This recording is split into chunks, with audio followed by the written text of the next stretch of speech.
Let's see. All right, everybody. Hello and welcome. Give me 1 second while I hit that go live button over on Instagram. All right, and we are live on Instagram as well. All right, guys, happy Thursday. Weeks are just flying by, aren't they? Barbara, can you believe it? No, 2024 is whizzing by. It's gone, right? It's Yep. gone. I'm already seeing, well, for sure Halloween, but honestly, I'm starting to see like Christmas stuff. Oh, I Which is saw that like a month or two ago in like Costco. Yeah, in Costco. That's exactly what I was thinking too. I don't go there very often, but I was like, "Whoa, you guys are Wait, on it." yeah. All right, guys, welcome, and I'm really happy to be here with you today. Again, happy Thursday. Welcome to Live with Leslie, and I am Leslie Bytel, business strategist and mentor specifically for functional nutrition and medicine professionals. And I'm really delighted to have you here with me today. So we have a great topic in store for you today. And it is a topic that I get asked about all the time, And that is, the legal ramifications of running a private practice, right? The risks, all that kind of thing. And it's really interesting because of course, I'm not an attorney. So I brought one on for you today. And Barbara is awesome. We've done a little collaboration in the past, and I think you're really going to enjoy today's conversation. So, specifically, we're going to hone in on the legal risks in the wellness industry and how to navigate them, again, from a legal perspective.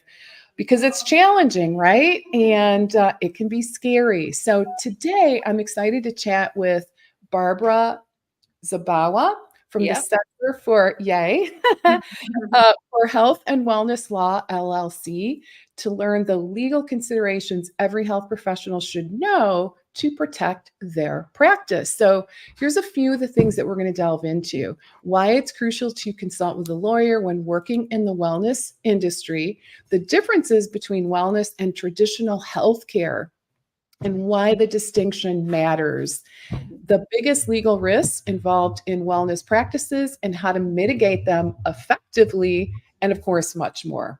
So, welcome, Barbara. Thank I'm you. delighted to see you again and really looking forward to our conversation.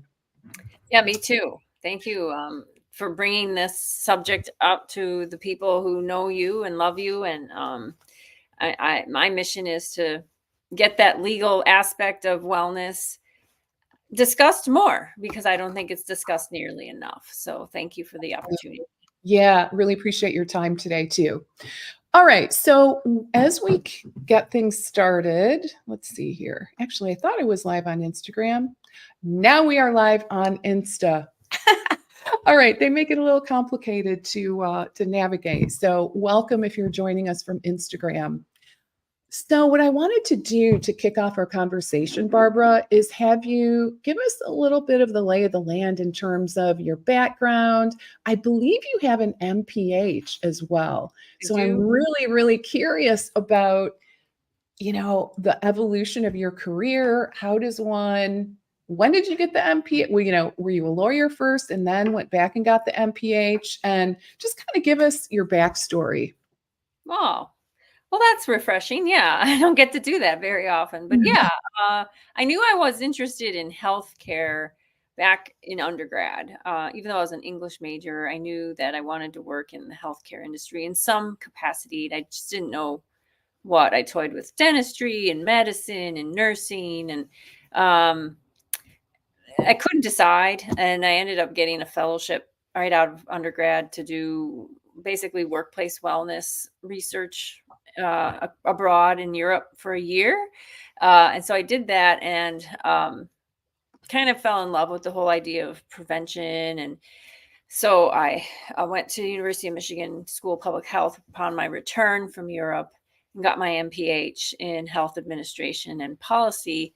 And it was there at U of M that one of my mentors convinced me to go to law school. So after my MPH, I went to law school knowing that I wanted to do something in healthcare, law. So that's kind of how I got into healthcare law. Wellness law wasn't even a thing, and I'm trying to make it a thing. But so after I graduated from law school, I worked as a healthcare lawyer. I clerked for a judge. I did public interest work, and then worked in some law firms. Made it all the way up to partner. Chaired, their health law team.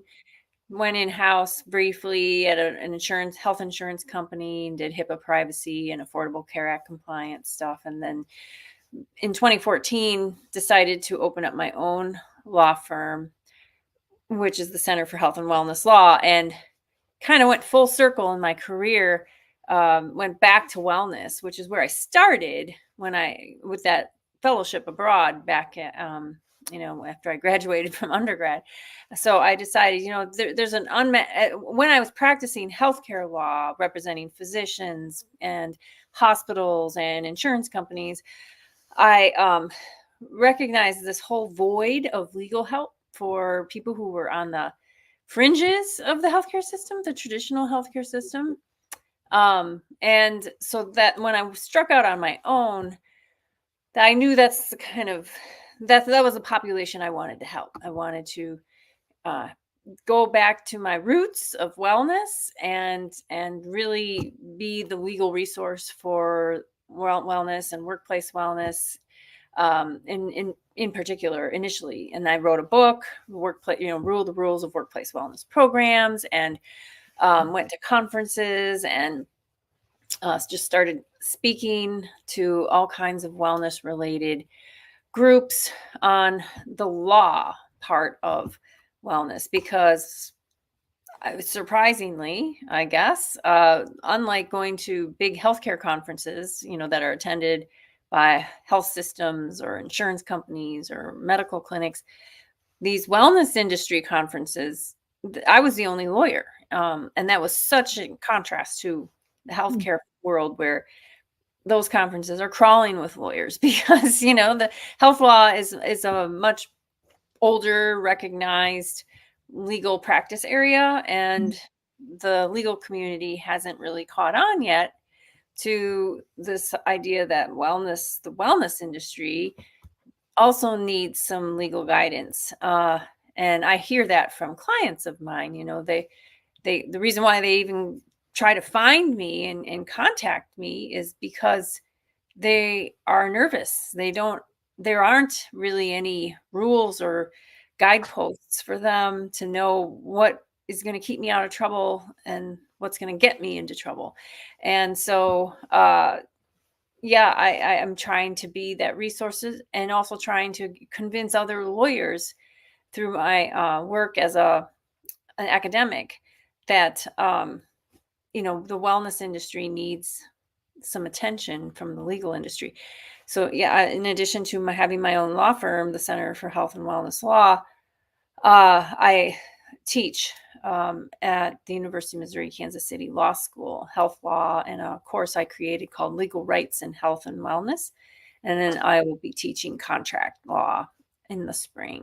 So, and as part of my job as a professor of law, is I have to research and write in my interest area, which is, of course, wellness. So over the last year, I've written 4 law review articles, and I'm hoping to talk about some of those today, because those are top of mind, and I think they provide some really valuable insight into how to differentiate between healthcare and wellness, because that ultimately, when people come to me as a lawyer or a legal consultant in the space, the crux of their legal concern is what I'm doing healthcare, medicine, or wellness, and what are the repercussions or the consequences of doing any of those,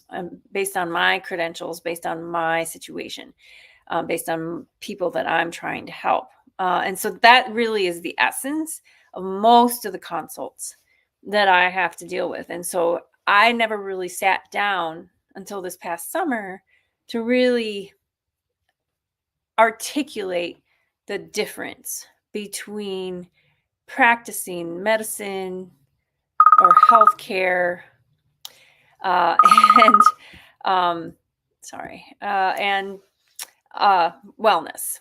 So I did the hard work over the summer, which culminated in a 25,000 word law review article that is going to be published by the Hofstra Law Review early next year.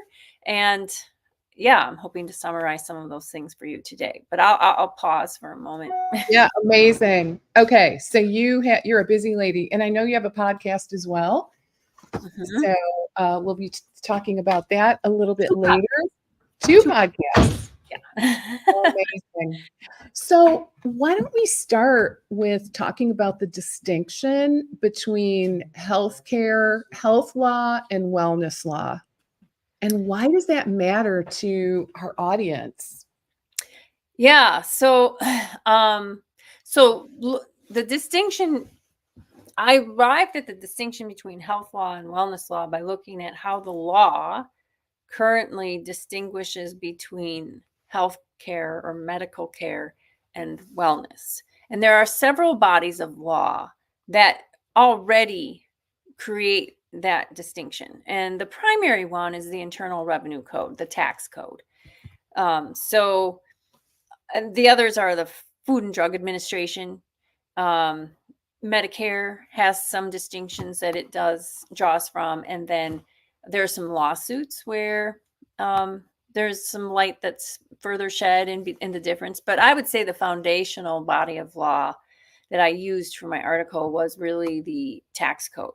And so, those of you who are listening might know, if you have a medical expense under the tax code, you can deduct those expenses, or they're reimbursable by your FSA or an HSA, or they're covered by insurance. So medical expenses get special treatment under the tax code. You can deduct those expenses or get reimbursement or subsidization somehow.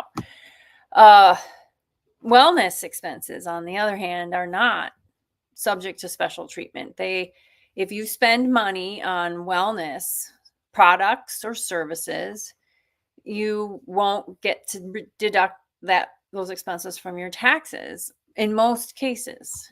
And so if you look at the definition of medical care under the tax code, it's under section 213D of the Internal Revenue Code, that definition really sheds light on, okay, well, what is healthcare? What is medical care, to the extent that we can deduct it from our taxes? And so many other bodies of law use that definition in the Internal Revenue Code to, for their purposes, in defining what medical care is, like group health plans and under ERISA use, that same kind of definition.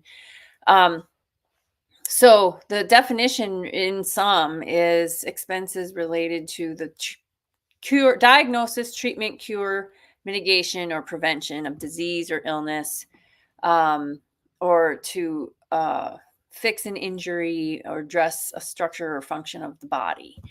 In essence, that's what the definition under the tax code of medical care is. And so if you have expenses that are for the purposes of diagnosing, treating, curing, mitigating, or preventing disease or illness or an injury, then your insurance will probably cover it. You'll be able to use your FSA and HSA dollars. And to the extent you don't have insurance coverage, you'll be able to deduct those expenses from your taxes, assuming you meet the threshold and, whatever. And then in further guidance by the IRS in publication 502 that they put out every year on deducting medical expenses, they go into a little bit more detail about what are some examples of medical expenses and what are some examples that may look like medical expenses, but really are not medical expenses. And we'll consider those wellness expenses. So money that you spend for joining a gym, money that you might spend for enrolling in a diet or weight loss program, money you might spend on like spa treatments, all these things fitness, diet, de-stressing, a lot of things that, the wellness industry tries to address. They may make you feel better.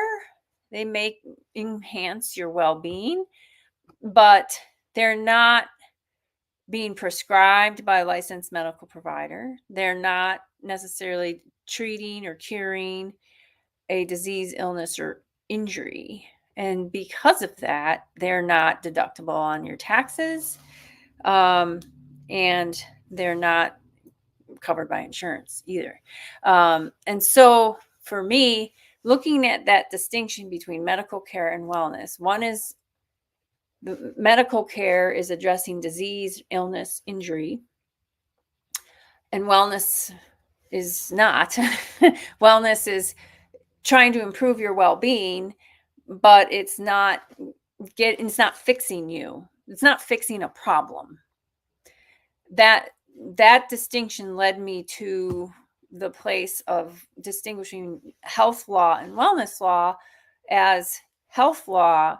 The laws that govern medical care and health care are really coming from a place of vulnerability, addressing a patient's vulnerability. A person enters a medical venue or encounters a medical professional coming from a place of vulnerability under either a current disease, illness, or injury, or an imminent threat of one. And they are looking to that professional to fix them, to get them to a place of equilibrium, a status quo. So while they're sick or injured, they can't fully function. And the tax code recognizes that. The tax code is meant to make sure that people can fully function to be productive members of society. And so to the extent you are unable to do that, we want to get you to back to a place or as close to the place where you can and become a productive member of society again. Whereas in wellness, the law, because it doesn't view you as vulnerable, it's not addressing a disease, illness, or injury. It views you as coming from a place of empowerment, where you are not happy with your status quo. I mean, you can function, but you would like to optimize who you are on the six dimensions of wellness: spiritually, intellectually, physically, emotionally, mentally, socially, or all of them. And so you seek products and services from people who can help get you from the status quo to some higher level of functioning, optimal level of functioning.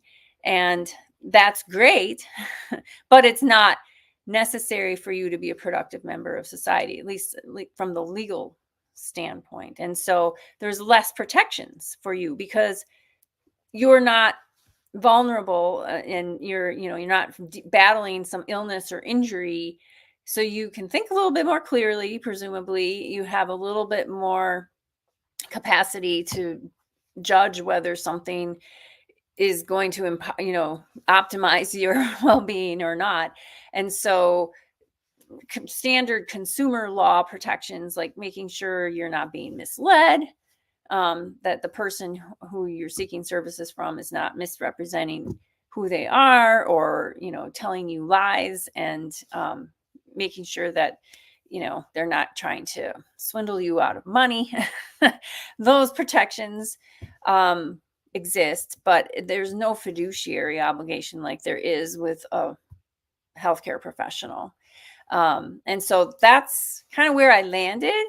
And what relevance this has to people who might be listening in the wellness space, if they're a coach or some other kind of wellness professional, is if you are trying to address disease or illness through your wellness practice. So if you have people coming to you who are looking for you to fix a disease or injury or illness, it's not really wellness in my estimation. That's healthcare. And so if you're not if you don't have the appropriate license to do that kind of work, you shouldn't be doing it. What you in wellness should be doing is looking at those individuals who are already fine, but they want to be better. And that's your job, is to help them get better. So I have a question of just to really try to make a distinction. So many of the people watching today are licensed professionals. So like registered dietitians who have a license to practice would, and some of them specialize in weight management, right? Mm-hmm. Some of them specialize in renal, right? Working with patients that have, renal insufficiency, that kind of thing.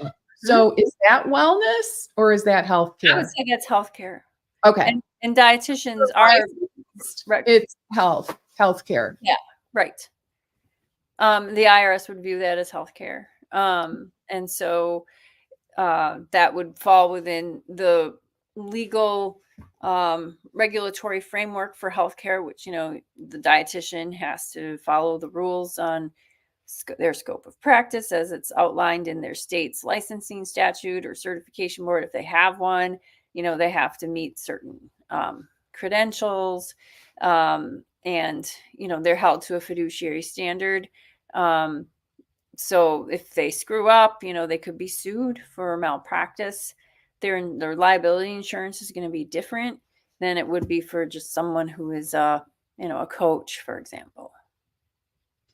And why does this distinction matter to the practitioner or to the coach? It matters because if I've seen so many wellness professionals, coaches, who target sort of their audience is people with certain conditions, certain illnesses, diabetes or Lyme's disease or autism. I've seen so many individuals that this is my target audience, and these are the people I want to help. And I think that opens up, some risk.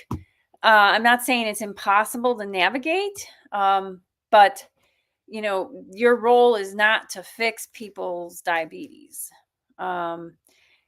People with diabetes who are living with chronic diabetes, presumably they have healthcare practitioners, licensed healthcare practitioners that they're working with. And maybe, they're just trying to improve another aspect of their life. There's nothing wrong with that. I mean, they can seek your services as a coach to do that.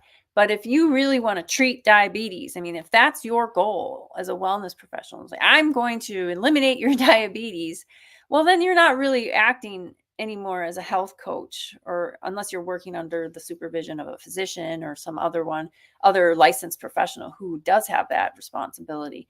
You're acting like a healthcare provider. And in that case, I would say go get credentialed to be a dietitian or, some other licensed professional, because, otherwise it's just a way to try to work around the regulatory infrastructure we have in place, which I'm not a fan of. I'm not promoting it, but it's what we have. And as a lawyer, I can't tell you, go break the law. So, reframing what your role is, I think, is so important. And that's the relevance that I think this article brings to the industry. Okay, that makes a ton of sense. So if someone is a coach, like a wellness or health coach, my big takeaway, since I'm all about, helping people market, is that they probably shouldn't be like honing in on a specific disease related niche, right? Like I specialize in IBS or helping, people that are struggling with IBS, since that is a disease entity. I think that creates some risk unnecessarily. Okay. And, but again, if you're working alongside as part of a multidisciplinary group, then, that has licensed professionals, and you as a coach as part of that team of individuals trying to help these individuals with these diseases or illnesses, I mean, that's a different story, and that would be okay in most cases. But if you're out on your own, it's just you, and you want to, rid the world of this chronic condition, um, then it's really not what wellness is about. Wellness is about empowering people to optimize from a place of already pretty high functioning. Yeah. And and so you're not there to fix a problem. You're there to push people to become a better version of themselves in some aspect, dimension of their life. It could be physical, it could be, emotional, but it's not the same as a healthcare provider who's trying to fix a problem. And like maybe another practical consideration would be, I think, correct me if I'm wrong, but whether or not those services could be paid for by, flexible spending accounts, that kind of thing, Yeah, right? exactly. Okay. Flexible spending accounts, health savings accounts, they're all tax-based, tax-favored accounts. So the tax code is going to matter, right? I mean, they're based in the tax code, just like the definition of medical care that I was talking about is based in the tax code. And so if you're trying to use those kinds of dollars to pay for your services or have that, if it's medical services and you're not licensed to provide those services, then I think that expense is that you're not going to be able to use those Okay. dollars, because you have to justify it from the consumer standpoint. They have to justify that that this expense qualifies as a What an about medical. supplements? Sorry, I didn't mean to talk. There's a little delay. I didn't mean to talk over you. Yeah. What about supplements? Yeah, so my article talks about supplements too. Okay. Supplements are not regulated hardly at all. Okay. There's a Dietary Supplements Act, the SHEA, but it's pretty lenient. Really is about labeling, and the primary thing is that supplements are not drugs. So the FDA regulates drugs quite heavily, and any substance that is a drug has to go through a very rigorous testing process and approval process through the FDA before it can be sold and marketed as a drug.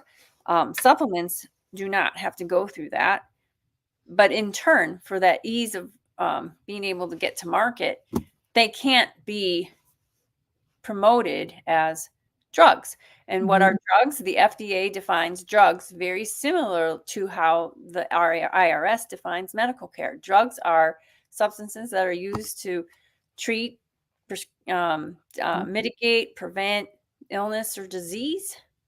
And and so if you're using a supplement to treat, cure, prevent an illness or disease, it's not a supplement anymore. Even though it might say supplement on the label, if you as the practitioner are using it to treat some kind of condition, it is now a drug. And both the FTC and the FDA, and they have come after people who are using supplements really as drugs. So yeah, and this is Donna. Hey, Donna, welcome. Donna is a rock star. She is a registered dietitian and also a doctor of Oriental medicine. And yeah, and this is really what I was wanting to get underneath is so let's say a licensed practitioner recommended supplements to help, I mean, I don't know, in some cases treat.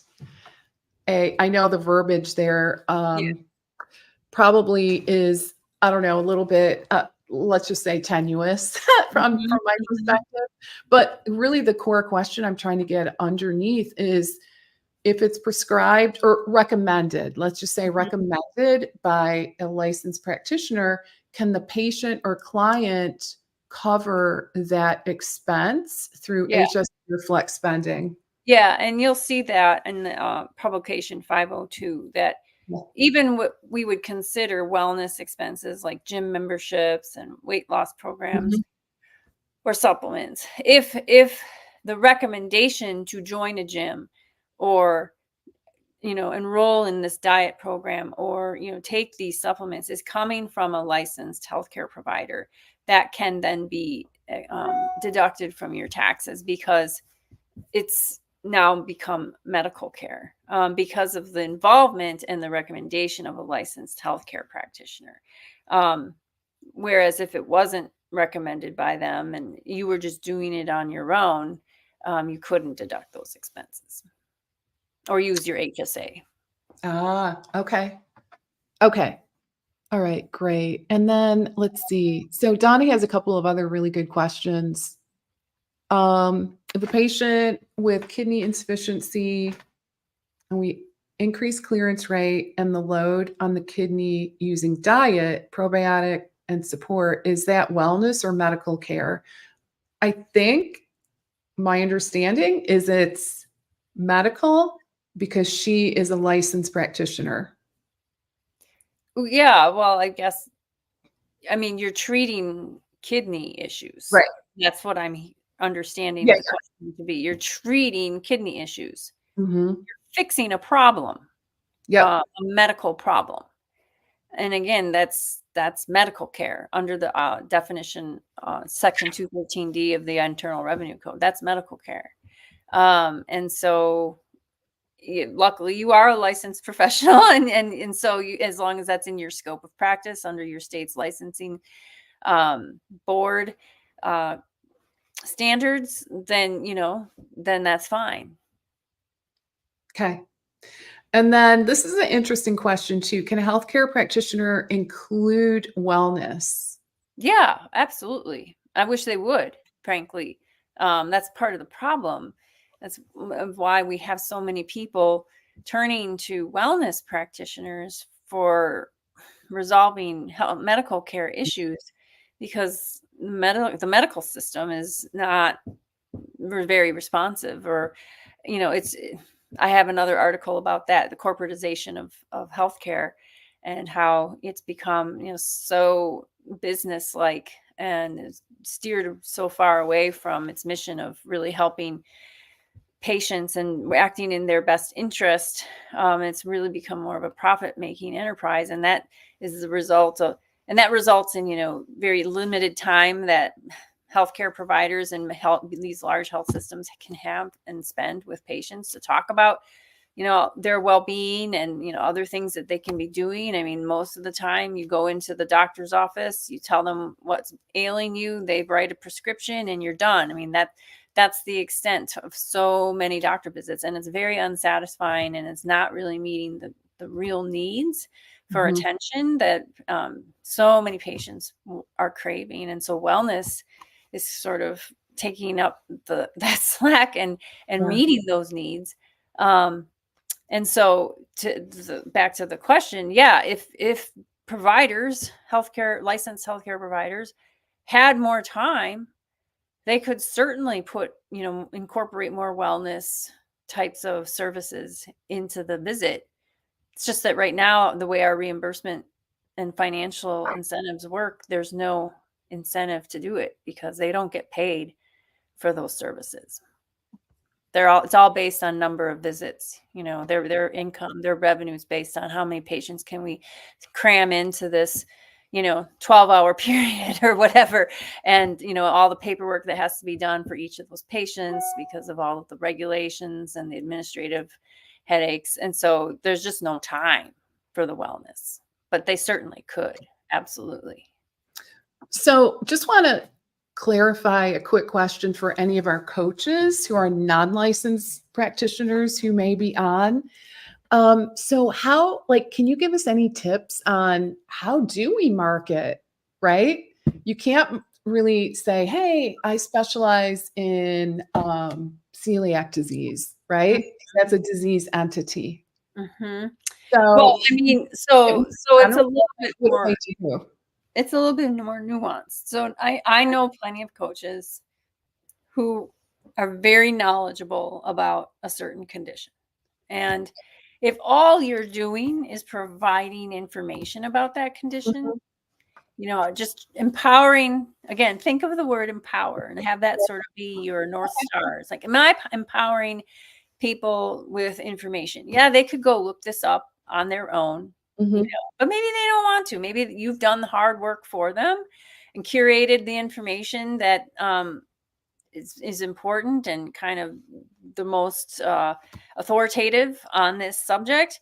And here you are, an expert in this subject, and you're just giving them the information. I mean, nothing's going to stop you legally from educating people. I mean, that's what you do. I mean, there's plenty of unlicensed people in medical schools teaching doctors because they're knowledgeable. They might have a PhD, but they're not, a practicing physician. But they're educating, and that's sort of your role. So it's just when you try to start fixing the problem, Mm. advising on, oh, here's what you should do to minimize, the symptoms of this. That's what an unlicensed person should Okay. not be doing. If it says it in the information that you're curating for them, fine. I mean, but if you're taking in and doing an assessment of this particular client, and then you're coming up with the plan of, okay, here's how we're going to Mm. fix your problem, that's going outside of what you should be doing as a Okay. unlicensed Yeah, professional. yeah, that helps a lot. It's a very important distinction. Hmm. Yeah, I'm right there with you on that. Um, okay, so just kind of looking at yeah, some of the things that we've talked about so far. So you mentioned these articles. I'd love are those published? Are they like They're in the process. okay, They'll all be right. coming out. I think all of them are going to end up coming out in 2025. Okay. So Um, you'll keep us posted on that. Maybe after they come out, we can have you yeah. back on and we can get some. I'm sure people would be interested in getting their hands on those. I'm just curious, what would you like to see come from your work? What is your Well, dream? yeah. I'd like to see more lawyers writing and practicing in this space. Um, I think there's a lot of things to tease out and explore. I don't want to be the only one. Well, I'm not. I know there's a few other lawyers in this space. I know. I've met some of them. Mhm. But I don't think there's enough. And certainly from the academic world, there aren't really any who are diving into these nuances in the wellness space. And so that's one. I'd also like to see some more standards for the wellness industry. And that's one of my other articles. It's No More Wild West, the need for professional standards in wellness. Yeah. And it's different from licensing. I don't want to see wellness professionals having to go through the licensing boards to do what they do. I also think the licensing has not caught up with technology, and it's very restrictive even for licensed professionals. They can't take advantage of like telehealth the way they should be able to. So I wouldn't advocate for license, but I would want some kind of standards that people who are unlicensed still have to be held to these expectations. And if they're not, that there's some repercussion for that. Because right now, there is no enforcement mechanism and no universal standard setting organization that is kind of being the watchdog for people who are wellness professionals and all of its iterations. So Mm. I'd like to see that. And yeah, I mean, I'd like to I'd like to see our healthcare system incorporate more wellness and basically move away from this corporatization phenomenon that is really basically a plague on our healthcare system. It doesn't serve the people it's meant to serve. It's way too costly, and definitely not getting the bang for the buck for the amount of money that the U.S. spends on healthcare. So that would be a dream, to actually see something that's more in line with what people want and what people can afford, and that it's more equitable in its distribution in both access and also health. So that includes not just retooling the healthcare system itself, but looking at more upstream influencers of health. So more investment, and this is for wellness and healthcare, more investment in the social determinants of health. So another thing I'd love to see in wellness and healthcare is more resources and attention paid to people's environments, social, economic, and physical environments, and how that influences your health and well-being. Right now, wellness is just too focused on lifestyle and behavior change, and that's not always possible for people who are in really impoverished, marginalized communities and situations. So we don't do enough in wellness to really pay attention to that. So I'd like to see my idea of wellness legal partnerships come to fruition and start really tackling some of those more social and structural drivers of health and well-being. I love that. For our audience, anyone that wants to learn more about you, your services, where should we send them?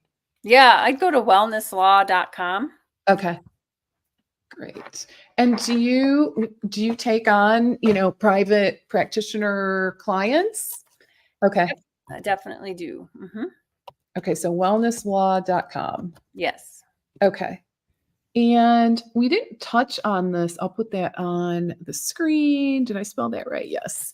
We didn't touch on licensure at all, which is such a hot topic. Again, because many of the people in my audience are actually licensed, right? And they're big, oh my gosh, just so many questions about crossing state lines. Can I do it? Can I not do it? And honestly, so many differing thoughts out there and opinions on how to interpret things.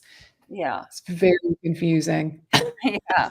Well, and that's why I said, I'm not a fan of the licensure infrastructure because it is so restrictive and doesn't take advantage of technology, which is what the people want. Again, there's so many aspects of healthcare and wellness, but mostly healthcare that don't address what the market is craving, Right. and what patients need. And it just frustrates me to no end. So But licensure, if you are licensed, you need to pay attention to not only the state license laws for where you live as the profession, but also wherever your clients are located. So if you're seeing clients in other states where you don't have a license, you're technically violating, assuming you're practicing as the licensed professional, you're violating that state's law because you don't have a license. Now, there's interstate compacts that some professions have that have workarounds to having to get licensed in every state. Some are more friendly than others. The nursing compact, I think, is pretty friendly. Yeah.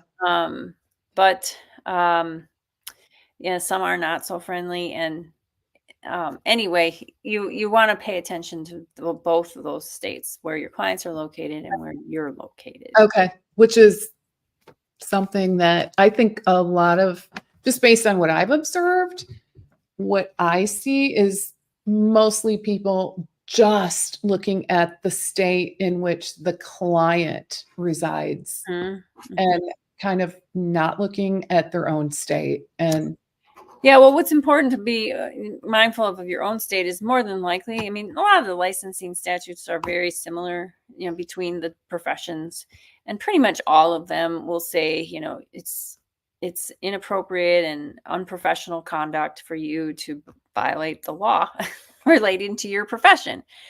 And if you have clients in a state where you don't hold a license, you're technically violating the law related to your profession. And so you are now in violation of your own state's code of conduct, because it says in your own state's code of conduct that you shouldn't be violating the law related to your profession.